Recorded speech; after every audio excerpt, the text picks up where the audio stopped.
ਤੁਸੀਂ ਵੇਖ ਰਹੇ ਹੋ ਟੀਵੀ ਪੰਜਾਬੀ ਦੁਨੀਆ ਪ੍ਰਾਈਮ ਟਾਈਮ ਸ਼ੋਅ ਲੈ ਕੇ ਤੁਹਾਡੀ ਸੇਵਾ 'ਚ ਅਸੀਂ ਹਾਜ਼ਰ ਹੋ ਗਏ ਜੀ। ਟੋਰਾਂਟੋ ਸਟੂਡੀਓ ਤੋਂ ਮੈਂ ਹਰਜੀਤ ਸਿੰਘ ਗਿੱਲ ਤੇ ਮੇਰੇ ਨਾਲ ਚੰਡੀਗੜ੍ਹ ਤੋਂ ਜੁੜ ਗਏ ਨੇ ਹਰ ਰੋਜ਼ ਦੀ ਤਰ੍ਹਾਂ ਸੁਸ਼ੀਲ ਦਸਾਂਝ। ਸਭ ਤੋਂ ਪਹਿਲਾਂ ਦਸਾਂਝ ਸਾਹਿਬ ਤੁਹਾਡਾ ਸਵਾਗਤ ਹੈ ਜੀ। ਆਇਆਂ ਨੂੰ ਬਹੁਤ ਸ਼ੁਕਰੀਆ ਜੀ, ਬਹੁਤ ਮਿਹਰਬਾਨੀ। ਟੀਵੀ ਪੰਜਾਬੀ ਦੁਨੀਆ ਦੇ ਸਾਰੇ ਦਰਸ਼ਕਾਂ ਦਾ ਵੀ ਚੰਡੀਗੜ੍ਹ ਸਟੂਡੀਓ ਤੋਂ ਸਵਾਗਤ ਹੈ ਜੀ। ਪਿਆਰ ਭਰੀ ਸਤਿ ਸ਼੍ਰੀ ਅਕਾਲ, ਆਦਾਬ ਤੇ ਨਮਸਕਾਰ ਜੀ। ਹਰਜੀਤ ਗਿੱਲ ਜੀ। ਦਸਾਂਝ ਸਾਹਿਬ, ਪੰਜਾਬ ਤੇ ਭਾਰਤ ਦੀਆਂ ਕੁਝ ਖਬਰਾਂ ਦੀ ਤੁਹਾਡੇ ਨਾਲ ਅਸੀਂ ਸਾਂਝ ਪਾਉਣੀ ਆ।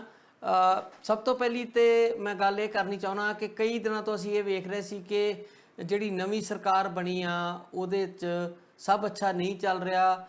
ਕੁਝ ਇੱਕ ਵਿਅਕਤੀ ਜਿਹੜੇ ਆ ਉਹ ਚੁੱਪ ਕਰਕੇ ਆਪੋ ਆਪਣਾ ਜਿਹੜੀ ਮਿਨਿਸਟਰੀ ਮਿਲੀ ਆ ਉਹਨੂੰ ਮਾਣ ਰਹੇ ਨੇ। ਜਿਸ ਤਰ੍ਹਾਂ ਪਹਿਲਾਂ ਕੰਮ ਚੱਲਦਾ ਸੀ ਉਸ ਤਰ੍ਹਾਂ ਹੀ ਚੱਲ ਰਿਹਾ, ਕੋਈ ਨਵੀਂ ਚੀਜ਼ ਸਾਹਮਣੇ ਨਹੀਂ ਆ ਰਹੀ।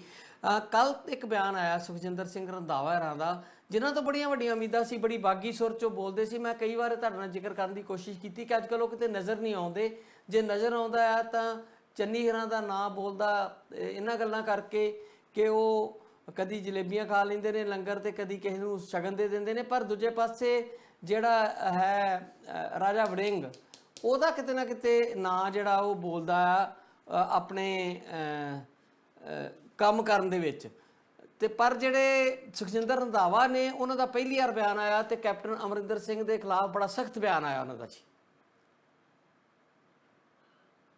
ਦੇਖੋ, ਜਿਹੜਾ ਕੰਮ ਦਾ ਮਾਮਲਾ ਉਹਦੇ 'ਚ ਤਾਂ ਚਲੋ ਜਿੰਨਾ ਕੁ ਸਮਾਂ ਆ ਇਸ ਸਮੇਂ 'ਚ ਬਹੁਤੇ ਜ਼ਿਆਦਾ ਕੰਮ ਕੋਈ ਇਹ ਸਰਕਾਰ ਕਰ ਲਏਗੀ ਇਹਦੀ ਤਵੱਕੋ ਵੀ ਨਹੀਂ ਕੀਤੀ ਜਾਣੀ ਚਾਹੀਦੀ। ਪਰ ਜਿਸ ਤਰ੍ਹਾਂ ਦਾ ਮਾਹੌਲ ਕ੍ਰੀਏਟ ਕੀਤਾ ਗਿਆ ਸੀ ਕੈਪਟਨ ਅਮਰਿੰਦਰ ਦੀ ਸਰਕਾਰ ਦੇ ਖਿਲਾਫ ਜਾਂ ਸਪੈਸ਼ਲੀ ਕੈਪਟਨ ਅਮਰਿੰਦਰ ਦੇ ਖਿਲਾਫ, ਤੇ ਜਿਵੇਂ 18 ਨੁਕਾਤੀ ਪ੍ਰੋਗਰਾਮ ਕੱਢ ਕੇ ਦਿੱਤਾ ਗਿਆ ਕਿ ਆਹ ਜਿਹੜੇ ਨੁਕਤੇ ਹੈ ਇਹਨਾਂ ਨੂੰ ਕੈਪਟਨ ਅਮਰਿੰਦਰ ਜਿਹੜੇ ਆ ਲਾਗੂ ਕਰਨ, ਤੇ ਪਰ ਕੈਪਟਨ ਅਮਰਿੰਦਰ ਨੂੰ ਉਤਾਰਨ ਤੋਂ ਬਾਅਦ ਵੀ ਉਸ ਪਾਸੇ ਵੱਲ ਨੂੰ ਵੱਧਦੀ ਹੋਈ ਇਹ ਸਰਕਾਰ ਬਿਲਕੁਲ ਨਹੀਂ ਦਿਖਾਈ ਦਿੱਤੀ। ਸਮਾਂ ਭਾਵੇਂ ਨਹੀਂ ਹੈ, ਨਾ ਹੀ ਜਿੱਦਾਂ ਮੈਂ ਕਿਹਾ ਕਿ ਬਹੁਤੀ ਉਮੀਦ ਕੀਤੀ ਜਾ ਸਕਦੀ ਹੈ ਕਿ ਇੰਨੇ ਘੱਟ ਸਮੇਂ ਦੇ ਵਿੱਚ ਸਰਕਾਰ ਕੋਈ ਬਹੁਤ ਜ਼ਿਆਦਾ ਕੰਮ ਕਰ ਸਕੇ। ਪਰ ਜਿਹੜੇ ਦਾਅਵੇ ਕੀਤੇ ਗਏ ਸੀ, ਜਿਹੜੇ ਇਲਜ਼ਾਮ ਲਾ ਕੇ ਕੈਪਟਨ ਅਮਰਿੰਦਰ ਨੂੰ ਲਾਇਆ ਗਿਆ ਗੱਦੀ ਤੋਂ, ਤੇ ਵੀ ਆਹ ਫਲਾਣੇ ਕੰਮ ਹੈ ਜਿਹੜੇ ਕੈਪਟਨ ਅਮਰਿੰਦਰ ਨੂੰ ਕਰਨੇ ਚਾਹੀਦੇ ਆ, ਤੇ ਜਿਸ ਉਮੀਦ ਦੇ ਨਾਲ ਲੋਕਾਂ ਨੇ ਇਸ ਸਰਕਾਰ ਨੂੰ ਦੇਖਿਆ, ਚੰਨੀ ਸਰਕਾਰ ਨੂੰ, ਉਹਦੇ ਤੇ ਬਿਲਕੁਲ ਵੀ ਸਰਕਾਰ ਖੜੀ ਨਹੀਂ ਉਤਰ ਰਹੀ। ਤੇ ਉਹ ਸਾਰਾ ਕੁਝ ਉਵੇਂ ਦਾ ਉਵੇਂ ਪਿਆ। ਤੇ ਫਿਰ ਲੋਕ ਹੁਣ ਘੱਟੋ ਘੱਟ ਜਿਹੜੇ ਸਧਾਰਨ ਲੋਕ ਹੁੰਦੇ ਆ, ਜਿਹੜੇ ਕਮਿਟਡ ਨਹੀਂ ਹੁੰਦੇ ਕਿਤੇ, ਉਹ ਕੁਐਸਚਨ ਜ਼ਰੂਰ ਕਰਨ ਲੱਗ ਪਏ ਆ ਵੀ ਜੇ ਆਹੀ ਕੁਝ ਕਰਨਾ ਸੀ ਜੋ ਚੰਨੀ ਦੀ ਸਰਕਾਰ ਕਰ ਰਹੀ ਹੈ ਤਾਂ ਫਿਰ ਕੈਪਟਨ ਅਮਰਿੰਦਰ ਨੂੰ ਲਾਉਣ ਦਾ ਕੀ ਮਤਲਬ ਸੀ। ਕਾਂਗਰਸ ਪਾਰਟੀ ਦੇ ਵਿੱਚ ਜਿਹੜਾ ਨਵਾਂ ਰਫੜ ਪੈ ਗਿਆ ਕੈਪਟਨ ਅਮਰਿੰਦਰ ਨੂੰ ਸਾਈਡ ਤੇ ਕਰਕੇ, ਤੇ ਘੱਟੋ ਘੱਟ ਉਹ ਰਫੜ ਤਾਂ ਨਾ ਪੈਂਦਾ। ਅੱਜ ਜਿਸ ਸੰਕਟ ਨੂੰ ਹੱਲ ਕਰਨ ਦੇ ਨਾਂ ਦੇ ਉੱਤੇ ਇੱਕ ਵੱਖਰਾ ਤੇ ਵੱਡਾ ਮਹਾ ਸੰਕਟ ਪੈਦਾ ਕਰ ਲਿਆ ਕਾਂਗਰਸ ਨੇ, ਘੱਟੋ ਘੱਟ ਇਹਨੂੰ ਤਾਂ ਨਾ ਫੇਸ ਕਰਨਾ ਪੈਂਦਾ। ਅੱਜ ਇੱਕ ਨਹੀਂ, ਦੋ ਨਹੀਂ, ਕਈ ਧੜੇ ਕਾਂਗਰਸ ਪਾਰਟੀ ਦੇ ਜਿਹੜੇ ਆ ਉਹ ਦਿਖਾਈ ਦੇ ਰਹੇ ਆ, ਤੇ ਜਿਹੜੇ ਕਿਸੇ ਵੇਲੇ ਵੀ ਵੱਖਰੇ ਹੋ ਕੇ ਕਾਂਗਰਸ ਪਾਰਟੀ ਨੂੰ ਪੰਜਾਬ 'ਚ ਵੱਡਾ ਨੁਕਸਾਨ ਪਹੁੰਚਾ ਸਕਦੇ ਆ। ਵੀ ਇਹ ਪ੍ਰਸਥਿਤੀਆਂ ਤਾਂ ਘੱਟੋ ਘੱਟ ਨਾ ਆਉਂਦੀਆਂ।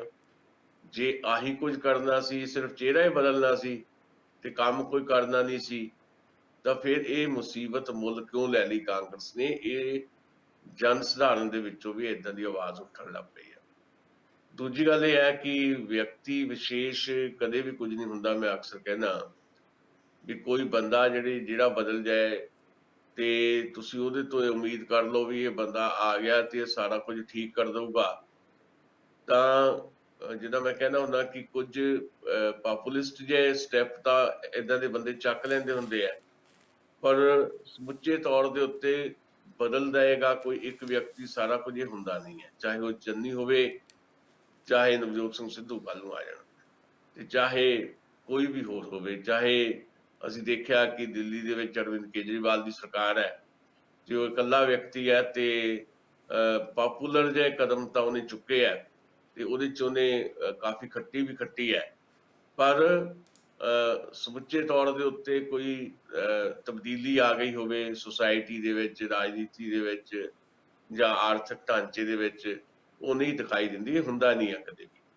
ਸੋ ਇਸ ਕਰਕੇ ਇਕੱਲਾ ਕਹਿਰਾ ਵਿਅਕਤੀ ਜਦੋਂ ਕੁਝ ਕਰਦਾ ਹੈ ਤੇ ਉਹਦੀ ਬੱਲੇ ਬੱਲੇ ਤਾਂ ਹੁੰਦੀ ਹੈ, ਜਿੱਦਾਂ ਹੁਣ ਰਾਜੇ ਵੜਿੰਗ ਦੀ ਹੋ ਰਹੀ ਹੈ, ਜਾਂ ਪ੍ਰਗਟ ਸਿੰਘ ਹੋਰੀ ਵੀ ਕਾਫੀ ਐਕਟਿਵ ਨੇ ਆਪਣੇ ਸਪੋਰਟਸ ਡਿਪਾਰਟਮੈਂਟ ਦੇ ਵਿੱਚ, ਤੇ ਉਹਨਾਂ ਦੀ ਬੱਲੇ ਬੱਲੇ ਤਾਂ ਹੁੰਦੀ, ਲਾਜ਼ਮੀ ਤੌਰ ਤੇ ਸੁਰਖੀਆਂ ਲੱਗਦੀਆਂ, ਅਖਬਾਰਾਂ ਦੇ ਵਿੱਚ ਤਸਵੀਰਾਂ ਲੱਗਦੀਆਂ। ਜਦੋਂ ਰੋਜ਼ ਰਾਜਾ ਵੜਿੰਗ ਜਿਹੜਾ ਨਵੇਂ ਕਿਸੇ ਬੱਸ ਸਟੈਂਡ 'ਤੇ ਜਾ ਕੇ ਖੁਦ ਸਫਾਈ ਕਰਨ ਲੱਗ ਪੈਂਦੇ ਹੈ ਤੇ ਨਾਲ ਦੀ ਨਾਲ ਫੋਟੋਗ੍ਰਾਫਰ ਉਹਦੀ ਫੋਟੋ ਖਿੱਚਦੇ ਹੈ, ਸੋਸ਼ਲ ਮੀਡੀਆ ਤੇ ਵੀ ਉਹ ਫੋਟੋ ਜਾਂਦੀ ਹੈ ਤੇ ਅਖਬਾਰਾਂ 'ਚ ਵੀ ਲੱਗਦੀ ਹੈ, ਤੇ ਸਧਾਰਨ ਜਿਹੜਾ ਵਿਅਕਤੀ ਅਖਬਾਰ ਪੜ੍ਹਦਾ ਹੈ ਜਾਂ ਸੋਸ਼ਲ ਮੀਡੀਆ ਨੂੰ ਉਹਦੇ ਤੇ ਐਕਟਿਵ ਰਹਿੰਦਾ ਤੇ ਜਦੋਂ ਉਹ ਦੇਖਦਾ ਹੈ ਵੀ ਸਾਡਾ ਮੰਤਰੀ ਤਾਂ ਸਾਡੇ ਵਰਗਾ ਹੀ ਹੈ ਤੇ ਉਹਨੂੰ ਚੰਗਾ ਲੱਗਦਾ। ਸੋ ਇਹ ਇੱਕ ਪਾਪੂਲਿਸਟ ਜੇ ਸਟੈਪ ਹੈਗੇ ਆ ਜਿਹੜੇ ਰਾਜਾ ਵੜਿੰਗ ਨੇ ਚੁੱਕੇ ਆ, ਤੇ ਪ੍ਰਗਟ ਸਿੰਘ ਹੋਰੀ ਵੀ ਕੰਮ ਕਰ ਰਹੇ ਆ, ਚੰਨੀ ਹੋਰੀ ਵੀ ਇਸੇ ਤਰ੍ਹਾਂ ਆਪਣੀ ਇਮੇਜ ਬਿਲਡਿੰਗ ਕਰ ਰਹੇ ਆ, ਪਰ ਕੋਰ ਇਸ਼ੂਜ਼ ਦੇ ਉੱਤੇ ਕਿਸੇ ਦਾ ਵੀ ਕੋਈ ਧਿਆਨ ਨਹੀਂ ਹੈ। ਇਹਦੇ ਸੁਖਜਿੰਦਰ ਸਿੰਘ ਰੰਧਾਵਾ ਦਾ ਤੁਸੀਂ ਜ਼ਿਕਰ ਕੀਤਾ, ਸੁਖਜਿੰਦਰ ਸਿੰਘ ਰੰਧਾਵਾ ਹੋਰਾਂ ਬਾਰੇ ਕੁਝ ਦਿਨਾਂ ਤੋਂ ਗੱਲਾਂ ਹੋ ਰਹੀਆਂ, ਉਹ ਕਿੱਥੇ ਚਲੇ ਗਏ? ਉਹ ਸੁਖਜਿੰਦਰ ਸਿੰਘ ਰੰਧਾਵਾ ਜਿਹੜੇ ਸਭ ਤੋਂ ਜ਼ਿਆਦਾ ਐਗਰੈਸਿਵ ਸੀਗੇ ਬੇਅਦਬੀ ਵਾਲੇ ਮਾਮਲਿਆਂ ਦੇ ਉੱਤੇ, ਉਹ ਅਚਾਨਕ ਚੁੱਪ ਕਿਉਂ ਹੋ ਗਏ? ਉਹ ਸੁਖਜਿੰਦਰ ਸਿੰਘ ਰੰਧਾਵਾ ਜਿਨ੍ਹਾਂ ਨੇ ਜਿਹੜਾ ਡਿਪਾਰਟਮੈਂਟ ਮੰਗਿਆ ਉਹ ਉਹਨਾਂ ਨੂੰ ਮਿਲ ਗਿਆ, ਡਿਪਟੀ ਸੀਐਮ ਦੇ ਨਾਲ ਨਾਲ ਹੋਮ ਮਿਨਿਸਟਰੀ ਵੀ ਮਿਲ ਗਈ, ਜਿਹਦੇ ਅੰਡਰ ਪੁਲਿਸ ਆਉਂਦੀ ਹੈ, ਤਾਂ ਉਹਨਾਂ ਦੀ ਉਹ ਅੱਗ ਕਿੱਥੇ ਗਈ ਜਿਹੜੀ ਅੱਗ ਕੈਪਟਨ ਅਮਰਿੰਦਰ ਦੇ ਹੁੰਦਿਆਂ ਉਹ ਬਾਦਲਾਂ ਦੇ ਖਿਲਾਫ ਉਗਲਦੇ ਰਹੇ ਹੈ ਵੀ ਨਹੀਂ, ਬੇਅਦਬੀ ਦੇ ਜਿਹੜੇ ਦੋਸ਼ੀ ਹੈ ਉਹ ਤਾਂ ਤੁਰੰਤ ਜਿਹੜੇ ਆ ਸਿੱਖਾਂ ਦੇ ਪਿੱਛੇ ਚਾਹੀਦੇ ਆ। ਪਰ ਜਦੋਂ ਹੋਮ ਮਿਨਿਸਟਰ ਬਣ ਗਏ ਇਹ ਗੱਲਾਂ ਉਹਨਾਂ ਦੇ ਮੂੰਹ ਚੋਂ ਨਿਕਲੀਆਂ ਨਹੀਂ, ਉਹਨਾਂ ਦੇ ਜ਼ੁਬਾਨ ਚੋਂ ਨਿਕਲੀਆਂ ਨਹੀਂ। ਹਾਂ, ਆਪਣੇ ਹੀ ਸਾਥੀ ਰਹੇ ਤੇ ਜਿਨ੍ਹਾਂ ਦੇ ਕਿਸੇ ਵੇਲੇ ਉਹ ਰਾਈਟ ਹੈਂਡ ਰਹੇ ਨੇ ਕੈਪਟਨ ਅਮਰਿੰਦਰ ਸਿੰਘ, ਉਹਨਾਂ ਦੇ ਖਿਲਾਫ ਗਾਹੇ ਬਗਾਹੇ ਉਹ ਬੋਲਦੇ ਰਹੇ ਹੈ ਤੇ ਹੁਣ ਵੀ ਉਹ ਬੋਲਦੇ ਨੇ। ਜਿਹੜੀ ਗੱਲ ਉਹਨਾਂ ਨੇ ਕਹੀ ਹੈ ਜੀ ਜੀ ਜੀ ਜੀ ਦਸਾਂਝ ਸਾਹਿਬ, ਇੱਕ ਜੇ ਰੰਧਾਵਾ ਸਾਹਿਬ ਦੇ ਹੀ ਹਵਾਲੇ ਨਾਲ ਗੱਲ ਕਰਨੀ ਹੋਵੇ ਤੇ ਉਹਨਾਂ ਨੇ ਇੱਕ ਸਿੱਟ ਦਾ ਗਠਨ ਕਰ ਦਿੱਤਾ, ਜਿਹੜੀ ਨਿਹੰਗ ਸਿੰਘਾਂ ਵੱਲੋਂ ਹੋਈ ਘਟਨਾ ਆ ਉਹਦੀ ਇਨਕੁਆਇਰੀ ਜਾਂ ਉਹਦੀ ਜਾਂਚ ਜਿਹੜੀ ਆ ਉਹਨੂੰ ਕਰੇਗੀ। ਜੀ ਬਿਲਕੁਲ ਇਹੀ ਗੱਲ ਮੈਂ ਇੱਥੇ ਆਉਣਾ ਸੀ। ਨੰਬਰ ਇੱਕ ਤਾਂ ਇਹ ਮੈਂ ਕਹਿ ਰਿਹਾ ਸੀ ਕਿ ਜਿਹੜਾ ਕੈਪਟਨ ਅਮਰਿੰਦਰ ਦੇ ਖਿਲਾਫ ਉਹਨਾਂ ਨੇ ਗੱਲ ਕਹੀ, ਉਹਨਾਂ ਨੇ ਇਹ ਗੱਲ ਕਹੀ ਹੈ ਬਈ ਚੀਨ ਜਾਂ ਪਾਕਿਸਤਾਨ ਤੋਂ ਸ਼ਾਇਦ ਭਾਰਤ ਦੇ ਨਾਲ ਨਾਲ ਪੰਜਾਬ ਨੂੰ ਇੰਨਾ ਖਤਰਾ ਨਹੀਂ ਹੈ ਜਿੰਨਾ ਖਤਰਾ ਕੈਪਟਨ ਅਮਰਿੰਦਰ ਤੋਂ ਹੈ। ਉਹ ਅਸਲ 'ਚ ਜੋ ਨਵੇਂ ਸਮੀਕਰਨ ਬਣ ਰਹੇ ਨੇ ਪੰਜਾਬ ਦੇ ਵਿੱਚ ਜਾਂ ਦੇਸ਼ ਦੇ ਵਿੱਚ ਕੈਪਟਨ ਅਮਰਿੰਦਰ ਦੀ ਐਕਟੀਵਿਟੀ ਦੇ ਨਾਲ, ਉਹਨੂੰ ਟਾਰਗੇਟ ਕਰਕੇ ਉਹਨਾਂ ਨੇ ਇਹ ਗੱਲ ਕਹੀ ਹੈ, ਕਿਉਂਕਿ ਕੈਪਟਨ ਅਮਰਿੰਦਰ ਸਿੰਘ ਦੀ ਜਿਹੜੀ ਲੈਂਗੁਏਜ ਹੈ ਜਾਂ ਭਾਸ਼ਾ ਆ ਇਸ ਵੇਲੇ ਜਾਂ ਪਿਛਲੇ 2 ਮਹੀਨੇ ਤੋਂ ਜਦੋਂ ਤੋਂ ਉਹਨਾਂ ਨੂੰ ਇਲਮ ਹੋ ਗਿਆ ਵੀ ਉਹ ਕਾਂਗਰਸ ਪਾਰਟੀ ਵੱਲੋਂ ਪੰਜਾਬ ਦੇ ਮੁੱਖ ਮੰਤਰੀ ਦੀ ਜਿਹੜੀ ਚੇਅਰ ਹੈ ਬਹੁਤੀ ਦੇਰ ਤੱਕ ਉਹਦੇ ਤੇ ਬੈਠ ਨਹੀਂ ਸਕਦੇ, ਤੇ ਉਹਨਾਂ ਦੀ ਜਿਹੜੀ ਭਾਸ਼ਾ ਬਦਲ ਗਈ ਤੇ ਉਹਨਾਂ ਦੇ ਬਿਆਨਾਂ ਦੇ ਵਿੱਚ ਸਮੈਲ ਇਸ ਕਿਸਮ ਦੀ ਆਉਣ ਲੱਗ ਪਈ ਵੀ ਉਹ ਲਗਭਗ ਭਾਰਤੀ ਜਨਤਾ ਪਾਰਟੀ ਦੀ ਜਿਹੜੀ ਸੋ ਕਾਲਡ ਰਾਸ਼ਟਰਵਾਦ ਦੀ ਨੀਤੀ ਹੈ ਉਹਦੀ ਪਟੜੀ ਤੇ ਚੜ ਰਹੇ ਨੇ। ਤੇ ਉਹ ਹੁਣ ਬਿਲਕੁਲ ਸਪਸ਼ਟ ਵੀ ਹੋ ਗਿਆ ਜਦੋਂ ਉਹਨਾਂ ਨੇ ਵੱਖਰੀ ਪਾਰਟੀ ਬਣਾਉਣ ਦਾ ਐਲਾਨ ਕੀਤਾ ਤੇ ਨਾਲ ਇਹ ਕਹਿਤਾ ਕਿ ਉਹ ਭਾਰਤੀ ਜਨਤਾ ਪਾਰਟੀ ਨਾਲ ਗੱਠਜੋੜ ਕਰ ਸਕਦੇ ਨੇ ਚੋਣਾਂ ਦੇ ਦੌਰਾਨ। ਤੇ ਇਨ ਬਿਟਵੀਨ ਹੁਣੇ ਖਬਰ ਆਈ ਹੈ ਕਿ ਭਾਰਤੀ ਜਨਤਾ ਪਾਰਟੀ ਨੇ ਵੀ ਕਹਿਤਾ ਵੀ ਜਿਹੜੇ ਕੈਪਟਨ ਅਮਰਿੰਦਰ ਸਿੰਘ ਹੈ ਉਹ ਰਾਸ਼ਟਰਵਾਦੀ ਲੀਡਰ ਨੇ ਜੀ, ਤੇ ਇਸ ਕਰਕੇ ਉਹਨਾਂ ਨਾਲ ਕਿਸੇ ਵੀ ਕਿਸਮ ਦਾ ਗੱਠਜੋੜ ਕਰਨ ਤੇ ਸਾਨੂੰ ਕਿਸੇ ਕਿਸਮ ਦਾ ਕੋਈ ਗੁਰੇਜ਼ ਨਹੀਂ ਹੈ। ਉਦੋਂ ਸੁਖਜਿੰਦਰ ਸਿੰਘ ਰੰਧਾਵਾ ਦਾ ਕੈਪਟਨ ਅਮਰਿੰਦਰ ਦੇ ਖਿਲਾਫ ਇਸ ਤਰ੍ਹਾਂ ਦਾ ਬਿਆਨ ਇਹ ਦੱਸਦਾ ਹੈ ਵੀ ਉਹ ਕੈਪਟਨ ਅਮਰਿੰਦਰ ਦੀ ਜਿਹੜੀ ਵਰਤਮਾਨ ਤੇ ਭਵਿੱਖ ਦੀ ਪੰਜਾਬ ਦੇ ਵਿੱਚ ਰਾਜਨੀਤੀ ਹੋਣ ਵਾਲੀ ਹੈ ਤੇ ਉਹਨੂੰ ਉਹ ਟਾਰਗੇਟ ਕਰਨਗੇ ਲਾਜ਼ਮੀ ਤੌਰ ਤੇ। ਨਾਲ ਉਹਨਾਂ ਨੇ ਕਿਹਾ ਕਿ ਕਾਂਗਰਸ ਪਾਰਟੀ ਬਿਲਕੁਲ ਵੀ ਨਹੀਂ ਟੁੱਟੇਗੀ, ਕਾਂਗਰਸ ਪਾਰਟੀ ਇੱਕ ਮਜ਼ਬੂਤ ਕੰਧ ਬਣ ਕੇ ਇਸ ਤਰ੍ਹਾਂ ਦੀਆਂ ਤਾਕਤਾਂ ਦਾ ਮੁਕਾਬਲਾ ਕਰੇਗੀ। ਦੂਜੀ ਗੱਲ ਉਹਨਾਂ ਨੇ ਜਿਹੜਾ ਕੀਤਾ ਉਹ ਸਪੈਸ਼ਲ ਇਨਵੈਸਟੀਗੇਸ਼ਨ ਟੀਮ ਬਣਾਈ ਹੈ, ਖਾਸ ਤੌਰ ਦੇ ਉੱਤੇ ਜਿਹੜੀ ਸਿੰਘੂ ਬਾਰਡਰ ਤੇ ਘਟਨਾ ਘਟੀ, ਉੱਥੇ ਇੱਕ ਮਰਡਰ ਹੋਇਆ, ਮਰਨ ਵਾਲਾ ਬੰਦਾ ਵੀ ਦਲਿਤ ਪਰਿਵਾਰ ਦਾ ਵਿਅਕਤੀ ਨੌਜਵਾਨ ਲਖਵੀਰ ਸਿੰਘ ਪੰਜਾਬ ਦਾ, ਤੇ ਉਹਨੂੰ ਮਾਰਨ ਵਾਲੇ ਵੀ ਜਿਹੜੇ 4 ਲੋਕ ਜਿਨ੍ਹਾਂ ਨੇ ਸਰੈਂਡਰ ਕੀਤਾ, ਜਿਹੜੇ ਇਸ ਵੇਲੇ ਕਸਟਡੀ ਦੇ ਵਿੱਚ ਹੈਗੇ ਆ ਨਿਹੰਗ, ਉਹ ਵੀ ਪੰਜਾਬ ਦੇ। ਇਸ ਕਰਕੇ ਇੱਕ ਸਪੈਸ਼ਲ ਇਨਵੈਸਟੀਗੇਸ਼ਨ ਟੀਮ ਬਣਾ ਕੇ, ਜਿਹਦੀ ਇੱਕ ਡਿਮਾਂਡ ਵੀ ਹੋ ਰਹੀ ਸੀ, ਉਹ SIT ਬਣਾ ਕੇ ਇਹਦੀ ਜਾਂਚ ਕਰਨ ਦੀ ਜਿਹੜੀ ਗੱਲ ਕਹੀ ਹੈ ਸੁਖਜਿੰਦਰ ਸਿੰਘ ਰੰਧਾਵਾ ਨੇ, ਇਹ ਚੰਗੀ ਗੱਲ ਹੈ। ਪਰ ਜਿੰਨੀ ਤੇਜ਼ੀ ਦੇ ਨਾਲ ਇਹਦੀ ਜਾਂਚ ਹੋਏਗੀ ਉਨਾ ਹੀ ਚੰਗਾ ਹੋਏਗਾ। ਪਤਾ ਲੱਗੇ ਵੀ ਉਹ ਲਖਵੀਰ ਸਿੰਘ ਜਿਹੜਾ ਕਿਤੇ ਵੀ ਜਾਣ ਜੋਗਾ ਨਹੀਂ ਸੀ, ਬਹੁਤ ਗਰੀਬ ਟੱਬਰ ਚੋਂ ਸੀ, ਉਹਦੇ ਕੋਲ ਤਾਂ ਕਿਰਾਇਆ ਤੱਕ ਨਹੀਂ ਸੀ ਦਿੱਲੀ ਤੱਕ ਜਾਣ ਦਾ। ਉਹਨੂੰ ਕੌਣ ਲੈ ਕੇ ਗਿਆ, ਕਿਹੜੀ ਗੱਡੀ 'ਚ ਗਿਆ, ਗੱਡੀ ਕੌਣ ਚਲਾਉਂਦਾ ਸੀ, ਕਿਹੜੇ ਲੋਕ ਹੋਰ ਸੀ। ਥਾਂ ਥਾਂ ਦੇ ਉੱਤੇ CCTV ਕੈਮਰੇ ਲੱਗੇ ਹੋਏ ਆ, ਤੇ ਉਹ ਪਤਾ ਲੱਗ ਸਕਦਾ ਹੈ। ਇਸ ਪਾਸੇ ਵੱਲ ਨੂੰ ਵਧਿਆ ਜਾਏਗਾ ਤੇ ਫਿਰ ਜਿਹੜੀ ਸਾਜ਼ਿਸ਼ ਹੈ, ਜਿਹਦਾ ਦਾਅਵਾ ਕੀਤਾ ਜਾ ਰਿਹਾ ਹੈ ਵੱਖ-ਵੱਖ ਪੋਲੀਟੀਕਲ ਪਾਰਟੀਆਂ ਵੱਲੋਂ ਵੀ, ਸੰਯੁਕਤ ਕਿਸਾਨ ਮੋਰਚੇ ਵੱਲੋਂ ਵੀ ਇਹ ਗੱਲ ਕਹੀ ਜਾ ਰਹੀ ਹੈ ਵੀ ਸਿੰਘੂ ਬਾਰਡਰ ਤੇ ਹੋਇਆ ਜਿਹੜਾ ਮਰਡਰ ਹੈ, ਲਖਵੀਰ ਸਿੰਘ ਦਾ ਜਿਹੜਾ ਕਤਲ ਹੈ, ਉਹ ਲਖੀਮਪੁਰ ਖੀਰੀ ਦੀ ਜਿਹੜੀ ਘਟਨਾ ਹੋਈ ਸੀ, ਉਹਦੇ ਤੋਂ ਬਾਅਦ ਜਿਹੜਾ ਭਾਰਤੀ ਜਨਤਾ ਪਾਰਟੀ ਦੇ ਖਿਲਾਫ ਇੱਕ ਮਾਹੌਲ ਬਣਿਆ, ਉਹਨੂੰ ਜਿਹੜਾ ਉਸ ਮਾਹੌਲ ਨੂੰ ਬਦਲ ਦੇਣ ਵਾਸਤੇ ਤੇ ਭਾਰਤੀ ਜਨਤਾ ਪਾਰਟੀ ਜਿਹੜੀ ਬੈਕਫੁੱਟ ਤੇ ਸੀ, ਤੇ ਉਹਨੂੰ ਵਾਪਸ ਕੇਂਦਰ 'ਚ ਲਿਆਉਣ ਵਾਸਤੇ, ਉਹ ਭਾਰਤੀ ਜਨਤਾ ਪਾਰਟੀ ਨੂੰ ਫਰੰਟ ਫੁੱਟ ਤੇ ਲਿਆਉਣ ਵਾਸਤੇ ਇਹ ਘਟਨਾ ਨੂੰ ਅੰਜਾਮ ਦਿੱਤਾ ਗਿਆ। ਇਹ ਗੱਲਾਂ ਹੋ ਰਹੀਆਂ ਤੇ ਉਹ ਫਿਰ SIT ਇਹਦੇ ਤੇ ਜਾਂਚ ਕਰੇਗੀ ਪੰਜਾਬ ਸਰਕਾਰ, ਤੇ ਉਹਦੇ 'ਚੋਂ ਇਹ ਗੱਲਾਂ ਜੇ ਸਾਬਤ ਹੋਣਗੀਆਂ, ਪ੍ਰਮਾਣਿਤ ਹੋਣਗੀਆਂ, ਤੱਥ ਸਾਹਮਣੇ ਆਉਣਗੇ, ਤਾਂ ਫਿਰ ਗੱਲ ਅੱਗੇ ਚੱਲੇਗੀ ਜੀ। ਦਸਾਂਝ ਸਾਹਿਬ, ਲੀਗਲੀ ਕਿਉਂਕਿ ਘਟਨਾ ਹੋਈ ਆ ਹਰਿਆਣੇ 'ਚ, ਸਿੰਘੂ ਬਾਰਡਰ ਤੇ, ਦਿੱਲੀ ਤੇ ਹਰਿਆਣੇ ਦੇ ਬਾਰਡਰ ਤੇ ਆਮ ਤੌਰ ਤੇ ਅਸੀਂ ਵੇਖਦੇ ਹੁੰਦੇ ਆ ਕਿ ਕੋਈ ਘਟਨਾ ਹੁੰਦੀ ਆ ਤੇ ਪੁਲਿਸ ਥਾਣੇ ਵਾਲੇ ਵੀ ਕੰਨੀ ਕਤਰਾ ਜਾਂਦੇ, ਜੀ ਸਾਡਾ ਹਲਕਾ ਨਹੀਂ ਪੈਂਦਾ। ਕੀ ਪੰਜਾਬ ਗੌਰਮੈਂਟ ਉੱਤੇ ਸਿੱਟ ਬਣਾ ਕੇ ਇਨਕੁਆਇਰੀ ਕਰਾ ਸਕਦੀ, ਕਿਉਂਕਿ ਧਰਤੀ ਪੰਜਾਬ ਦੀ ਉੱਤੇ ਘਟਨਾ ਨਹੀਂ ਹੋਈ? ਕੀ ਇਹ ਲੀਗਲੀ ਇਦਾਂ ਪੋਸੀਬਲ ਹੈ? ਨਹੀਂ, ਦੇਖੋ ਜਿਹੜੀ ਸੋਨੀਪਤ ਦੇ ਵਿੱਚ ਘਟਨਾ ਹੋਈ ਆ, ਉਹ ਤਾਂ ਦੇਖੋ ਸੋਨੀਪਤ ਦੀ ਪੁਲਿਸ ਜਿਹੜੀ ਹੈ, ਹਰਿਆਣੇ ਦੀ ਪੁਲਿਸ ਹੈ, ਉਹਦੇ ਤੇ ਆਪਣਾ ਕੰਮ ਕਰ ਰਹੀ ਹੈ, ਤੇ ਉਹਦਾ ਹੀ ਅਧਿਕਾਰ ਖੇਤਰ ਦੇ ਵਿੱਚ ਆਉਂਦਾ ਹੈ। ਪਰ ਸਪੈਸ਼ਲ ਇਨਵੈਸਟੀਗੇਸ਼ਨ ਟੀਮ ਬਣਾਉਣ ਦਾ ਮਤਲਬ ਇਹ ਹੈ ਕਿ ਘੱਟੋ ਘੱਟ ਇਹ ਹੈ ਕਿ ਉਹ ਜਿਹੜੇ 4 ਲੋਕ ਨੇ ਜਿਹੜੇ ਇਹਦੇ 'ਚ ਸਰੈਂਡਰ ਕਰ ਚੁੱਕੇ ਨੇ, ਜਿਨ੍ਹਾਂ ਨੇ ਇਹ ਗੱਲ ਮੰਨੀ ਹੈ ਕਿ ਅਸੀਂ ਲਖਵੀਰ ਸਿੰਘ ਨੂੰ ਮਾਰਿਆ, ਤੇ ਇੱਕ ਤਾਂ ਉਹਨਾਂ ਦੀ ਪਛਾਣ ਹੋਏਗੀ ਵੀ ਉਹ ਲੋਕ ਕੌਣ ਨੇ, ਉਹਨਾਂ ਦਾ ਪਿਛੋਕੜ ਕੀ ਹੈ, ਉਹ ਸਾਰੀਆਂ ਚੀਜ਼ਾਂ ਸਾਹਮਣੇ ਆਉਣਗੀਆਂ। ਦੂਜੀ ਗੱਲ, ਜਿਹੜਾ ਸੋਕਾਲਡ ਜਿਹੜਾ ਮੁਖੀ ਬਣਿਆ ਹੋਇਆ ਬਾਬਾ ਅਮਨ ਸਿੰਘ, ਉਹਦੀਆਂ ਜਿਹੜੀਆਂ ਮੀਟਿੰਗਸ ਦਾ ਜਿਹੜਾ ਬਿਊਰਾ ਸਾਹਮਣੇ ਆ ਰਿਹਾ ਹੈ ਕੇਂਦਰੀ ਐਗਰੀਕਲਚਰ ਮਿਨਿਸਟਰ ਨਰਿੰਦਰ ਤੋਮਰ ਦੇ ਨਾਲ, ਤੇ ਨਾਲ ਗੁਰਮੀਤ ਪਿੰਕੀ ਜਿਹੜਾ ਪੁਲਿਸ ਦਾ ਕੈਟ ਹੈ, ਉਹ ਵੀ। ਸੋ ਅਮਨ ਸਿੰਘ ਦਾ ਵੀ ਸਾਰਾ ਕੁਝ ਜਿਹੜਾ ਆ ਉਹ ਖੰਗਾਲਿਆ ਜਾਏਗਾ। ਉਹ ਸਪੈਸ਼ਲ ਇਨਵੈਸਟੀਗੇਸ਼ਨ ਟੀਮ ਇਹਦੇ ਤੇ ਵੀ ਦੇਖੇਗੀ। ਉਹਦੇ ਤੇ 3-4 ਕੇਸ ਨੇ। ਉਹ ਜਿਹੜਾ ਅਮਨ ਸਿੰਘ ਆ, ਨਿਹੰਗ ਮੁਖੀ ਬਣਿਆ ਹੋਇਆ, ਇੱਕ ਸਵਾਲ ਇਹ ਵੀ ਉੱਠ ਰਹੇ ਆ ਬਈ ਕੋਈ ਵੀ ਵਿਅਕਤੀ ਜਿਹੜਾ ਅਪਰਾਧਕ ਪਿਛੋਕੜ ਵਾਲਾ ਆ, ਉਹ ਬਾਣਾ ਕੋਈ ਪਾ ਲਵੇ ਤਾਂ ਫਿਰ 4 ਗੱਲਾਂ ਕਰਨੀਆਂ ਆ ਜਾਣ ਉਹਨੂੰ ਪੁੱਠੀਆਂ ਸਿੱਧੀਆਂ, ਤੇ ਉਹ ਕੋਈ ਧੜਾ ਹੋਵੇ ਕਿਸੇ ਵੀ ਧਾਰਮਿਕ ਸੰਪਰਦਾ ਦਾ, ਤਾਂ ਉਹਦਾ ਕਿੱਦਾਂ ਮੁਖੀ ਬਣ ਜਾਂਦਾ? ਕਿ ਜਦੋਂ ਕਿਸੇ ਨੂੰ ਐਡੀ ਸਤਿਕਾਰ ਵਾਲੀ ਜਗ੍ਹਾ ਦਿੱਤੀ ਜਾਂਦੀ ਹੈ, ਕੀ ਉਹਦਾ ਪਿਛੋਕੜ ਨਹੀਂ ਦੇਖਿਆ ਜਾਂਦਾ? ਸੋ ਉਹਦੀ ਪਿਛੋਕੜ ਦੀ ਵੀ ਜਾਂਚ ਹੋਏਗੀ, ਸਪੈਸ਼ਲ ਇਨਵੈਸਟੀਗੇਸ਼ਨ ਟੀਮ ਉਹ ਵੀ ਦੇਖੇਗੀ, ਉਹਦਾ ਸਾਰਾ ਰਿਕਾਰਡ ਚੈੱਕ ਹੋਏਗਾ। ਬਹੁਤ ਸਾਰਾ ਰਿਕਾਰਡ ਤਾਂ ਸਾਹਮਣੇ ਆ ਗਿਆ। ਮਹਿਲ ਕਲਾਂ ਜਿਹੜੀ ਪੁਲਿਸ ਦਾ ਥਾਣਾ ਆ ਸਾਡੇ ਪੰਜਾਬ 'ਚ, ਬਰਨਾਲੇ ਜ਼ਿਲ੍ਹੇ 'ਚ, ਉੱਥੇ 9 ਕੁਇੰਟਲ ਭੁੱਕੀ ਦਾ ਕੇਸ ਦਰਜ ਆ ਇਸ ਨਿਹੰਗ ਤੇ। ਏਦਾਂ ਹੀ ਰਾਮਾ ਮੰਡੀ ਜਲੰਧਰ ਦੇ ਵਿੱਚ 3-4 ਕੇਸ ਉਹਦੇ ਤੇ ਦਰਜ ਹੈ, ਮਾਰ ਕੁਟਾਈ ਦੇ, ਲੋਕਾਂ ਨਾਲ ਮਾਰ ਕੁਟਾਈ ਦੇ।